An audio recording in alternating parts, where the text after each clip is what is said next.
Zee TV Telangana news కి స్వాగతం. ముందుగా ముఖ్యాంశాలు. ప్రత్యక్ష ప్రసారం తెలంగాణ భవన్లో బీఆర్ఎస్ నేతలు మాట్లాడుతున్నారు.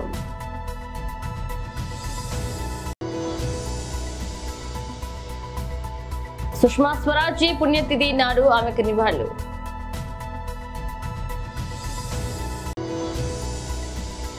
నూతన మరియు పునరుత్పాదక ఇంధన మంత్రిత్వ శాఖ పనితీరుపై సంగీత యాదవ్ చర్చ.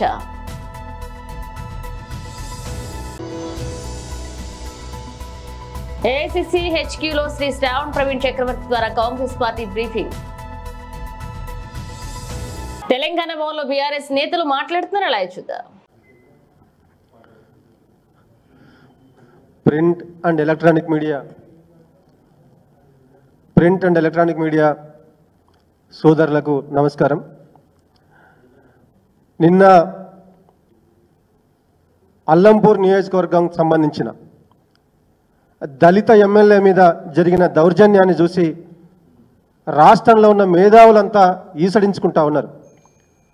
ఒకవైపు రాజ్యాంగం బుక్కు చేతిలో పట్టుకొని తిరుగుతూ, అంబేద్కర్ రాసిన రాజ్యాంగాన్ని కాపాడతామని చెప్పి ప్రగల్భాలు పలుకుతూ గొప్పలు చెప్పుకుంటున్న రేవంత్ రెడ్డి సర్కార్ మరొక వైపు దళిత శాసనసభ్యుడి హక్కులను కాలరాసే విధంగా దళిత శాసనసభ్యుడి మీద దౌర్జన్యానికి దిగడం చాలా దారుణం, హేయమైన చర్య. నిన్న సంపత్ చేసింది ఆ సంపత్ చేసిన చర్య కాదు, అది సర్కార్ చర్య. అది సర్కార్ చేసిన దౌర్జన్యం, అది రేవంత్ రెడ్డి సర్కార్ చేసిన దౌర్జన్యం. అది బీఆర్ఎస్ పార్టీ ఎమ్మెల్యేల మీద ప్రభుత్వ ప్రలోభాలకు, రేవంత్ రెడ్డి సర్కార్ చేస్తున్న ప్రలోభాలకు, బ్లాక్మెయిలింగ్కు లొంగని ఎమ్మెల్యేల మీద దౌర్జన్యాలకు దిగుతూ వాళ్ళ హక్కులను కాలరేస్తూ ఇవాళ వాళ్ళ మీద హేయమైన దాడికి కాంగ్రెస్ ప్రభుత్వం పాల్పడుతూ ఉన్నది. నిన్న తుమ్మిళ్ళ లిఫ్ట్ మోటార్లను ఆన్ చేయడానికి విజయుడు వెళ్తే ఏ ప్రోటోకాల్ లేని, ఏ అర్హత లేని సంపత్ కోసం ఎమ్మెల్యేని అడ్డుకోవడం, ఎమ్మెల్యేను అరెస్ట్ చేయడం, 7 గంటల పాటు పోలీస్ వ్యాన్లో నిర్బంధించడం, అనేక రకాలుగా శాసనసభ్యుడైన విజయ్ని అవమానించడం ఎంత దుర్మార్గమైన చర్యనో ఈ రాష్ట్రంలో ఉన్న మేధావులంతా గమనించాలని దయచేసి విజ్ఞప్తి చేస్తూ ఉన్నా. ఎవరుగా నిర్మించారు తుమ్మిళ్ళ? ఆనాడు ఆర్డిఎస్ను, రాజోలి బండ డైవర్షన్ స్కీమ్ను రాయలసీమ డైవర్షన్ స్కీమ్గా మార్చి నడిగడ్డను వలసబాట పట్టించారు కదా. ఆనాటి కాంగ్రెస్ పాలకులు 7 దశాబ్దాల పాటు నడిగడ్డను వలవల ఏడ్చేలా చేసిండ్రు కదా. నడిగడ్డను మీరు వలసబాట పట్టిస్తే కేసీఆర్ ప్రభుత్వం నడిగడ్డలో వ్యవసాయాన్ని పరుగులు పెట్టించింది, నడిగడ్డలో పంటల విప్లవాన్ని తీసుకొచ్చింది. ఆ చర్యల్లో భాగంగానే బచావ్ ట్రిబ్యునల్ కేటాయింపుల మేరకు, బ్రిజేష్ కుమార్ ట్రిబ్యునల్ కేటాయింపుల మేరకు 15.9 టీఎంసీల నీటిని పూర్తిగా నడిగడ్డలో వినియోగంలోకి తీసుకురావడం కోసం 800 కోట్లకు పైగా వెచ్చించి తుమ్మిళ్ళ ప్రాజెక్టును నిర్మించింది కేసీఆర్ ప్రభుత్వం కదా. తుమ్మిళ్ళ ప్రాజెక్టును నిర్మించి D22 నుంచి D48 వరకు డిస్ట్రిబ్యూటర్ల వరకు పూర్తి స్థాయిలో 55,000కు పైగా ఎకరాలకు నీరందించింది కేసీఆర్ గారి ప్రభుత్వం కదా. 87,500 ఎకరాలకు నీరందించాల్సిన ఆర్డిఎస్ను ఏనాడైనా 30,000 ఎకరాల కన్నా మీరు నీరు బారించిన చరిత్ర ఉందా కాంగ్రెస్ పార్టీకి? మీరు కాలువలను ఎండబెట్టిండ్రు కదా, పొలాలను ఎండబెట్టిండ్రు కదా, నడిగడ్డ రైతుల ఉసురు తీసుకున్నారు కదా, మీరు వాళ్ళ కంట రక్త కన్నీరు కార్పించారు కదా మీరు కాంగ్రెస్ పాలకులు. మరి వాళ్ళ కేసీఆర్ ప్రభుత్వం నడిగడ్డలో పంటల విప్లవాన్ని తీసుకొస్తే, తుమ్మిళ్ళ ప్రాజెక్టు నిర్మిస్తే మీకు కనీసం ఆ నీటిని తాకే అర్హతనే ఉందా కాంగ్రెస్ పార్టీ పాలకులకు, కాంగ్రెస్ పార్టీ నాయకులకు? తుమ్మిళ్ళ ప్రాజెక్టుని కాదు, కనీసం ఆ నీటిని తాకే అర్హత కూడా మీకు లేదు. అట్లాంటి మీరు పోయి జనం చీదరించుకున్న, జనం ఈసడించుకున్న, జనం ఓడగొట్టిన నాయకులు ఇవాళ పోయి గెలిచిన విజయాన్ని అడ్డుకోవడం ఎంత దుర్మార్గమైన చర్య. దీనివల్ల రాష్ట్రంలో ఉన్న అందరూ కూడా ఈసడించుకుంటా ఉన్నారు. ఇవాళ రాష్ట్ర మంత్రి జూపల్లి నాయకత్వంలో రాష్ట్ర ముఖ్యమంత్రి రేవంత్ రెడ్డి గారి ఆదేశాల మేరకు నడిగడ్డలో కాంగ్రెస్ ప్రభుత్వం కీచకత్వాన్ని నడిపిస్తూ ఉన్నది, అరాచకత్వాన్ని నడిపిస్తూ ఉన్నది. గద్వాల ఎమ్మెల్యే మీద గవర్నమెంట్ చేసిన బ్లాక్మెయిల్ రాజకీయాన్ని అల్లంపూర్ ఎమ్మెల్యే మీద కూడా ప్రయోగిస్తూ ఉన్నది. దీన్ని మేము చూస్తూ ఊరుకోం. త్వరలోనే నడిగడ్డలో బీఆర్ఎస్ పార్టీ భారీ బహిరంగ సభ నిర్వహించబోతా ఉన్నది. కేటీఆర్ గారిని, హరీష్ రావు గారిని ఆహ్వానిస్తూ ఉన్నాం. ఆ రోజు అక్కడ ప్రజల ముందు అన్ని వాస్తవాల్ని పెడతామని చెప్పి ఈ సందర్భంగా తెలియజేస్తూ ఉన్నాం. థ్యాంక్ యూ అన్న. ఒక్క నిమిషం బ్రదర్, ఇంకొక విషయం, బోనస్ విషయంలో కాంగ్రెస్ పార్టీ కొట్టింది రైతులకి. రైతు భరోసా పేరు మీద ఆశ. సుష్మా స్వరాజీ పుణ్యతిథి నాడు ఆమెకు నివాళులర్పిస్తూ బీజేపీ తెలంగాణ నేతలు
మిత్రులందరికీ నమస్కారం.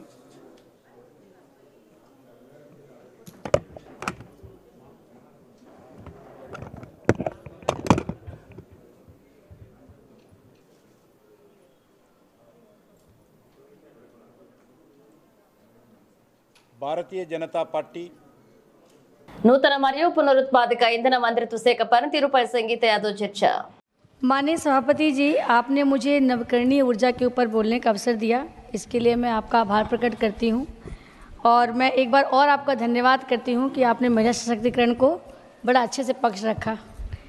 माननीय सभापति जी, ये जो हमारा नवकरणीय ऊर्जा पे काम चल रहा है, ये 2014 से लगातार एक सतत प्रक्रिया के तहत ही चल रहा है. ये जो प्रयास है हमारे, इससे भारत की तीसरी अर्थव्यवस्था बनाने में बहुत बड़ा योगदान मिलेगा, विकसित भारत की नींव पड़ेगी. और यह कोई अचानक में हमारे बजट में इसका प्रावधान नहीं किया गया. इसको मैं कुछ अपने तथ्यों से बताना चाहूँगी. ग्रीन ग्रोथ के लिए अपनी हमारी सरकार की एक रणनीति है, उसके 3 स्तंभ हैं। पहला है रिन्यूएबल एनर्जी को कैसे प्रोडक्शन को लगातार हम बढ़ाएं। दूसरा है कैसे हम जीवाश्म ईंधन की जो इस्तेमाल उसको कम करें। और तीसरा है कि हम इथेनॉल जो हमारी तेज़ गति से जो हमारी इकोनॉमिक चल रही है, इसमें हम कैसे सबका पार्टनरशिप भी बढ़ाएं।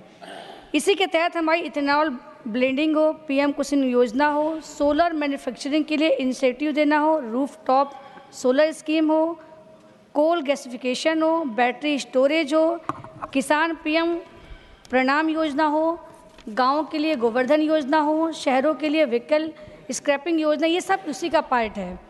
माननीय सभापति जी, आज 2014 से रिन्यूएबल एनर्जी के लिए भारत सरकार ने जो भी लक्ष्य रखा है उसको समय से पूरा किया है। पेट्रोल में 10% इथेनॉल ब्लेंडिंग के लक्ष्य को रखा गया था, वो 5 महीना पहले ही पूरा कर लिया गया। 20% इथेनॉल ब्लेंडिंग के लक्ष्य को भी भारत ने 2030 से कम करके 2025-26 तक ही पूरा करने का समय रखा है। माननीय सभापति जी, इसमें कुछ रचनात्मक सुधार भी किए गए हैं। पहला ये है कि हमारे ऊर्जा का क्षेत्र का उत्पादन हो, सही से वितरण हो, और यह जो वितरण एक बार हो जाए उसकी स्थिरता भी बनी रहे, इसके लिए राष्ट्रीय ग्रिड की स्थापना की गई है। माननीय सभापति जी, 10 वर्षों में हमारी सरकार ने ऊर्जा के क्षेत्र में अन्य कई महत्वपूर्ण कदम उठाए हैं। हमने इंफ्रास्ट्रक्चर में 11 लाख करोड़ का निवेश किया है। इसमें ऊर्जा परियोजनाओं का महत्वपूर्ण हिस्सा है और ऊर्जा की मांग को दुगना करने का लक्ष्य भी रखा गया है 2045 तक। 2030 तक 500 गीगावाट की नवीकरणीय ऊर्जा क्षमता स्थापित की बात भी की गई है। आज पावर मंत्रालय का जो बजट आवंटन है वो 20,502 करोड़ रखा गया है, जो 2013-14 के आवंटन से 150% ज़्यादा है। माननीय सभापति जी, आज ऊर्जा के क्षेत्र में हम केवल नवीकरणीय ऊर्जा के साथ रोजगार पे भी काम कर रहे हैं। इसके लिए हम सोलर पैनल इंस्टॉलेशन और ग्रीन हाइड्रोजन सेक्टर में प्रशिक्षण कार्यक्रमों के माध्यम से लाखों लोगों को रोजगार दे रहे हैं। हरित हाइड्रोजन सेक्टर के लिए कुशल कार्यबल तैयार करने के लिए 6 वर्षों में 6 लाख लोगों को प्रशिक्षित करने का लक्ष्य रखा गया है। सोलर पैनल इंस्टॉलेशन और प्रबंधन के लिए टेक्निकल क्षेत्र से जुड़े लोगों को भी 1 लाख लोगों को ट्रेनिंग देने की योजना बनाई गई है। सूर्यघर मुफ्त बिजली योजना का प्रावधान भी किया गया है, जिसके अंतर्गत 1 करोड़ घरों में सोलर पैनल लगाए जाएंगे। माननीय सभापति जी, हमारे प्रधानमंत्री जी बहुत विजनरी तरीके से काम कर रहे हैं। हमारे अन्नदाता कैसे ऊर्जादाता बने, इस पर प्रयास चल रहा है। कुसुम योजना उसका बहुत बड़ा उदाहरण है, जिसके 3 कंपोनेंट हैं, कुसुम ए, कुसुम बी और कुसुम सी। कुसुम ए में हम बंजर ज़मीन में बिजली का उत्पादन करेंगे सोलर पैनल के माध्यम से। कुसुम बी में अपने खेत में आप सोलर पैनल लगा के बिजली का उत्पादन करें, और कुसुम सी में सोलर पैनल लगाकर कृषि सिंचाई की व्यवस्था की गई है। माननीय सभापति जी, गोवर्धन योजना के बारे में बात करें तो ग्रामीण क्षेत्र में कैसे नवीकरणीय ऊर्जा पर काम किया जाए, इसके लिए काम हो रहा है। इस बजट में सरकार ने गोवर्धन योजना के तहत 500 नए प्लांट लगाने की घोषणा की। ఏఐసీసీ హెచ్క్యూలో శ్రీ ప్రవీణ్ కుమార్ చక్రవర్తి ద్వారా కాంగ్రెస్ పార్టీ బ్రీఫింగ్ మీటింగ్ జరుగుతుంది. లైవ్ చూద్దాం. Yeah. Good morning. First, we will play a video. After that, I will give my comments after you watch the video. So, can we play the video?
On 23rd July, the Finance Minister, Ms. Nirmala Sitharaman, presented the government's budget in Parliament. At that time, we welcomed certain aspects of the budget, but we also strongly opposed many parts of the budget. We welcomed the fact that the Finance Minister took some ideas from the Congress Party's manifesto. You may remember, such as the employment-linked incentive scheme, the apprenticeship scheme, and removing angel tax. But among other things, we strongly opposed what the Finance Minister did to the middle class and salaried professionals. The leader of the opposition, Mr. Rahul Gandhi, in his response to the budget in Parliament, categorically said that this was a betrayal of the middle class through removal of indexation and higher taxes on their savings and investment gains. He promised to fight for the middle class on this issue. Don't think this issue does not affect everybody. It affects nearly 7 crore Indians who filed income taxes. It affects each one of you. It affects every Indian that owns a home or wants to own a home in the future and want to invest their savings. In this budget, effectively through removal of indexation and increase in capital gains taxes, the taxes of salaried professionals went up dramatically. Already the middle class and salaried professionals are bearing the brunt of taxation under the Narendra Modi government because for the first time in India under this government, total income taxes paid by middle class individuals are higher than total taxes paid by rich corporates. So there were huge protests on social media, and even in cities like Mumbai, where there were some business events, professionals started to protest spontaneously. This is almost unheard of in India. The All India Professionals Congress and the Congress Party launched a campaign to bring back indexation, and with a petition asking people to sign. Nearly 12,000 people signed this petition in just one day after the launch. Yesterday, the Government of India announced a rollback of the indexation. The Government of India listened and brought back indexation for property gains by giving individuals the option to continue with indexation benefits. We welcome this. This is a victory to the 7 crore people in India that file income taxes, but this is not enough. We urge the government to allow indexation benefits for other forms of savings too, such as stocks, debt, fixed deposits, and so on. But more importantly, this is a sign of middle class power and the power of democracy. When professionals come together and raise their voice, it will be heard. This is also proof of what a strong opposition and a concerted and united effort can achieve for the people of India. The AIPC will continue to raise issues that impact the middle class working professionals. Thank you.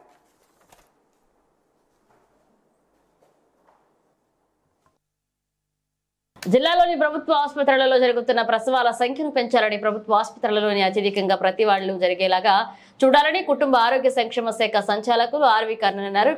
కుటుంబ ఆరోగ్య సంక్షేమ శాఖ సంచాలకులు RV Karnan Sultanabad లోని 30 పడకల ఆసుపత్రి, పెద్దపల్లిలోని మాతా శిశు సంరక్షణ ఆరోగ్య కేంద్రాన్ని జిల్లా కలెక్టర్ కోయ శ్రీహర్షతో కలిసి ఆకస్మిక తనిఖీ చేశారు. ఆసుపత్రిలో ప్రజలకు అందుతున్న వివిధ రకాల వైద్య సేవలు వివరాలను అడిగి తెలుసుకున్నారు. పెద్దపల్లిలోని డయాగ్నోస్టిక్ హబ్ ద్వారా రోగులకు నిర్వహిస్తున్న వివిధ రకాల వైద్య పరీక్షల అంశాన్ని ఆరా తీశారు.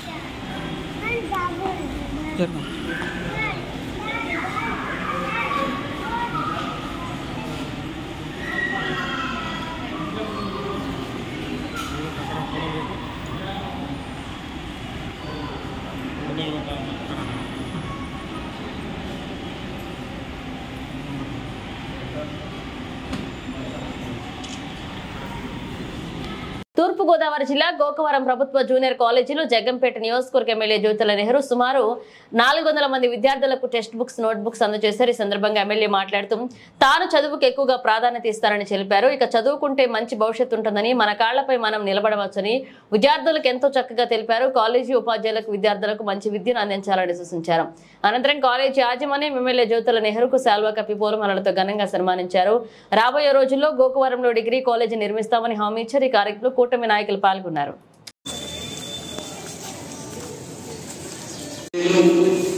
జగ్గంపేట నియోజకవర్గ శాసనసభ్యులు శ్రీ జ్యోతుల నెహ్రూ గారిని వేదిక రావాల్సిందిగా కోరుతున్నాం.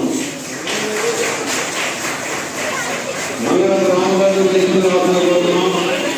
కార్యదర్శి ప్రిన్సిపల్ గారిని వేదిక రావాల్సిందిగా కోరుతున్నాం.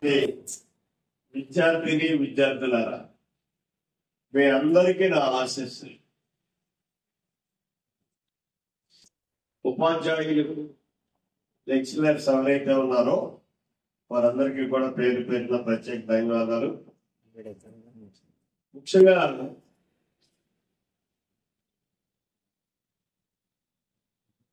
విద్యార్థుల్ని సముపార్జించడం అన్నది అంత తేలికైనటువంటి విషయం కాదు. కానీ వాళ్ళ కేంద్ర రాష్ట్ర ప్రభుత్వాలు చాలా ప్రత్యేకమైనటువంటి దృష్టిని పెట్టి విద్యార్థులు అయితే ఇక్కడ 2 రకాలు ఉంటాయి ప్రభుత్వాల యొక్క విధానాలు. ఒకటి ప్రచారం కోసం, 2 విద్యని అతి చేరువుకి ప్రతి సామాన్యుడికి తీసుకురావడం కోసం. ఇవాళ ఎన్డీఏ ప్రభుత్వం కేంద్ర రాష్ట్ర ప్రభుత్వాల్లో ఒకటే నిర్ణయం తీసుకుంది. సామాన్యులు ప్రతి ఒక్కరికి అందివ్వడం ఒకటైతే, రెండోది ప్రతి అంశంలోని కూడా విద్య మీదే కేంద్రీకృతం అవ్వాలి విద్యార్థి అనేవాడు. సో మానవుడే సహజంగా నిరంతర విద్యార్థి. అంత కేంద్రీకృతం కాగలిగిన రోజునే మీరు ఉన్నతర విద్యని అభ్యసించడానికి అవకాశం ఉంటుంది. రాజకీయ నాయకులు అసలు రాకూడదు.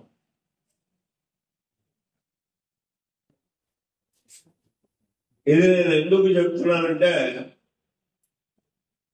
గత ప్రభుత్వానికి ఈ ప్రభుత్వానికి విద్య మీద ఉన్నటువంటి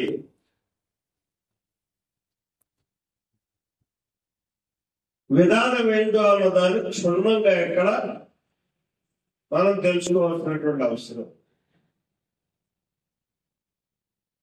ఓ బుక్ టెంపుల్ లేదా టెక్స్ట్ బుక్ అలా 5 సంవత్సరాల్లో 20 లక్షల రూపాయలు ఖర్చు అవుతుంది. రేపు నువ్వు కంపెనీ సెకండ్ ఇయర్ అయిపోతే మీ నాన్న దగ్గరికి వెళ్తావు, నాకు ఆదిత్యాలు సీట్ కావాలంటావు, అవునా? ఇంత ఖరీదైపోయినటువంటి ఈ చదువులు. బులెటిన్ ముగించే ముందు హెడ్లైన్స్ మరోసారి. ప్రత్యక్ష ప్రసారం తెలంగాణ భవన్లో బీఆర్ఎస్ నేతలు మాట్లాడుతున్నారు.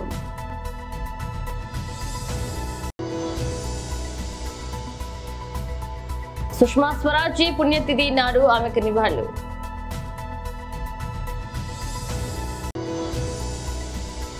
నూతన మరియు పునరుత్పాదక ఇంధన మంత్రిత్వ శాఖ పనితీరుపై సంగీత యాదవ్ చర్చ.